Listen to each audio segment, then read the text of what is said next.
Don Chiodo, we're going to meet him tonight for the first time. He is the new play-by-play man for the Central Michigan Chippewas, and they're getting the jump start on everybody with a Thursday night game tonight against Hampton. Good morning. Thanks for being available. Good morning. How are you? Good. We don't want to waste your voice this morning because you know you're going to be excited yesterday. Dan Enos' first game as the head coach of the Chippewas, and how have you found him so far? I presume you spent a lot of time around him.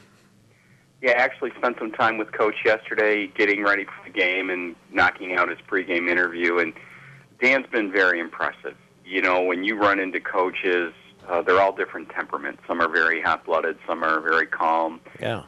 Dan has a little bit of both of that in him, and he's a very composed individual, but when he needs to get after folks to get things done, he can do that too. But I think everybody around the program has been very impressed with him and his knowledge and what he's brought to Central Michigan, and I think people are going to be wowed by his offense. We had a great offense last year, but he brings a lot of multiple sets and a lot of different things that we haven't seen before, and I think it's going to be very exciting. Well, when you talk about offense, a lot of people are really wondering what happens without Dan Lefevre. After all, he's been the quarterback since 2006. Antonio Brown has gone to the Steelers, Lefevre to the Bears, and those are tough acts to follow, aren't they? They sure are. You know, Dan's doing very well now with Chicago. Had a great game the other night, and Antonio already has a couple touchdowns for the Steelers. But I think the difference is going to be where Dan Lefevre had the ability to get outside of the pocket and run a little bit. Mm-hmm. Ryan Ratcliffe, who will be our starter this year, has a better arm than Dan, but doesn't have that scrambling ability. So we're going to look a little bit different on offense.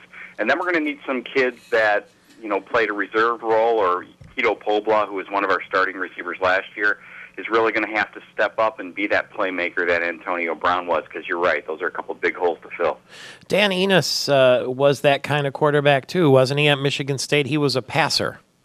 He sure was, and he was a good quarterback too. You know, he led Michigan State to a couple bowl victories and did a nice job with them, and I think he has a great understanding of the quarterback position and offense. He'll be calling all the plays, and he spent a lot of time with Ryan Ratcliffe. We also have a very good quarterbacks coach, so you know, Ryan didn't get a lot of time last year, but he's got all the tools. He's a big kid with a big arm, and he's somebody I think someday we may be talking about as somebody who may get a shot at the NFL as well. What about Hampton? I don't know anything about Hampton. Where are they from? Hampton's from Hampton, Virginia. Mm-hmm. They're what we used to call the old 1AA, so they're a division that's a little bit step below. People might want to equate them to Appalachian State and what they did to Michigan. Mm-hmm. So they're a little bit lower level, but the one thing they have working in their advantage is they get kids from Syracuse, Michigan, the SEC schools that can transfer to their school and play right away, where if they transfer to another, quote, big-time school, they couldn't play right away.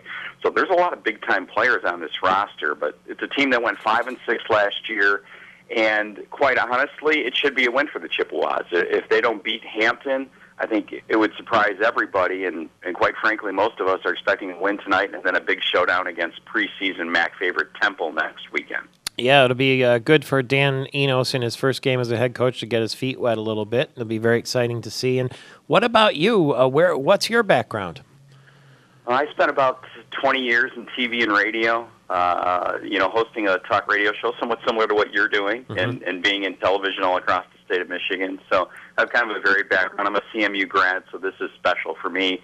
I've worked with the university over the years, and so for a chance to call play-by-play for CMU, I've done it in basketball and some other sports, but for football it will be the first time. So it's kind of exciting for me, and it's a great honor to work with the university. What's your style like? Can you compare yourself to anyone in particular? I kind of equate my style to being a little more old school. I'm not a big nickname guy or hype guy. Mm-hmm. I don't have a signature touchdown call or any of that good stuff. I just kind of let the game flow and try and be as accurate as possible with the calls and bring some excitement to it. But I would equate it to someone who just wants to make sure that you know where the ball is all the time and what's going on within the game, and bring some facts and maybe some things that you didn't know about the team to light. And so hopefully it'll be a good call tonight. We'll have a good game, and we'll have lots of touchdowns to call for Central Michigan. You don't have like the Bob Ufer scoring horn or anything like that, if you remember all that? I grew up probably like you. I was a big fan of Bob Ufer, but I will not emulate him with the horn or anything like that, or a Dick Enberg, oh my. You know, I think those things that people have that are trademarks for them are better left alone with them. And if one develops for me, so be it. But I'm not bringing anything like that to the table tonight. Well, we'll be listening for it to happen organically at some stage. Now the play-by-play man for CMU football on the radio. And have fun tonight. Thank you. Thank you very much indeed. We will be listening Don Chiodo tonight. CMU starts the college season before anybody else with Hampton there in Mount Pleasant. Television.